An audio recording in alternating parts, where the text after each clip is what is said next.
आज साइड पे जल्दी निपटने के बाद भी हमें क्यों लेट होना पड़ता है। एक साल में 1 मिलियन फॉलोवर कंप्लीट करने का आज है डे 7। हेलो एवरीवन, अस्सलाम वालेकुम। मेरा नाम अल्फराज और मैं हूँ उज्जैन से। और प्रभु भाई और मैं निकल जाते हैं इंदौर रोड साइड के लिए, क्योंकि वहाँ पे कुछ रिपेयर काम है। और उसके बाद हम आ जाते हैं हमारी साइड पर, चलते साइड के अंदर। उसके बाद हम आ जाते हैं हमारी साइड के अंदर और मुझे लगाना है यहाँ पे बाथरूम की जमीन और प्रभु भाई को बनना यहाँ पे जाएंगे। और काम लगाने से पहले हमारे प्रभु भाई मुझे सुनाते थे एक बेड न्यूज। तो प्रभु भाई मेरे पास में आके बोलते हैं कि भाई साहब यहाँ पे औजार की बोरी ही नहीं है और हमें जाना पड़ेगा अब नागजरी, और वहाँ से लाना पड़ेंगे हमें औजार। और फिर क्या था, गाड़ी उठा के हम निकल जाते हैं नागजरी के लिए। और हम नागजरी के लिए जा रहे थे और गाड़ी भी थोड़े थोड़े झटके लेने लग गई। इस वजह से हम आ जाते हैं पेट्रोल पंप पर और भैया को बोल दिया कि 200 का पेट्रोल डाल दो हमारे बुलडोजर के अंदर। और मेरी वीडियो कौन कौन कहाँ से देख रहा है कमेंट करके जरूर बताए। और गाड़ी के अंदर पेट्रोल डलवाने के बाद हम आ जाते हैं हमारी साइड पर और यहाँ से ले लेते हैं हमारी मशीन, क्योंकि बाकी हो जाते तो रखे थे साइड पे। उसके बाद मशीन लेके और हम दोनों निकलते थे साइड के लिए। उसके बाद हम पहुंच जाते हैं हमारी साइड पे और जो एक्स्ट्रा चूड़ी पड़ी हुई थी बाथरूम के अंदर उसे फेंकना थी हमें बाहर। उसके बाद बाथरूम की सीट बिछाने के बाद में 2 ही कटिंग काटी थी और लाइट भी जा चुकी थी यहाँ पे।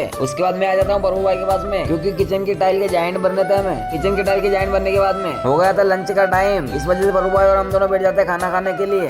उसके बाद लाइट का वेट करते करते बहुत ही समय हो गया था हमें और फाइनल लाइट आ ही जाती है और मैं भी फटाफट सीट की कटिंग काटी देता हूँ, क्योंकि लाइट का तो कोई भरोसा ही नहीं है। उसके बाद मैं लग जाता हूँ बाथरूम की जमीन को बिछाने के लिए। उसके बाद पूरी बाथरूम की जमीन को कच्ची करके कर देता हूँ कंप्लीट, और बाथरूम की जमीन को सिर्फ मुझे पक्की ही करना है। उसके बाद मैंने पक्की करके कर दी थी कंप्लीट। उसके बाद हमारे प्रभु भाई लग जाते हैं बाथरूम की सफाई करने के लिए। उसके बाद बनाना थी मुझे किचन के नीचे अलमारी। उसके बाद मैं फाइनली किचन की अलमारी बना के कर देता हूँ कंप्लीट। उसके बाद मकान मालिक एक और काम बता देते हैं मुझे, यहाँ पे स्कैनिंग भी लगाना है अभी। उसके बाद प्रभु भाई ने फाइनली जॉइंट कर दी थी बाथरूम को कंप्लीट और आज तो हम 5:30 बजे के निपट गए थे। उसके बाद हमारे ठेकेदार के लिए हमें रुकना पड़ा, क्योंकि साइड पूरी फाइनल हो चुकी थी और उनसे लेना था हमें पेमेंट। उसके बाद हमारा दीपक भी आए थे 6:30 बजे। उसके बाद मैंने ले लिया था इनसे पेमेंट। उसके बाद ये चाय पीने का बोल देते हैं। उसके बाद हमें जाना पड़ता है इनके घर चाय पीने के लिए, क्योंकि इनका घर भी पास में ही था। उसके बाद प्रभु भाई और हम दोनों भी निकल जाते हैं चाय पीने के लिए उनके घर। और फाइनली चाय पीने के बाद हम निकल जाते हैं अपने घर के लिए और ब्लॉग को करते हैं यहीं पे एंड। और अगर आपको मेरा ब्लॉग अच्छा लगा हो तो फॉलो भी कर लो यार अपने भाई को।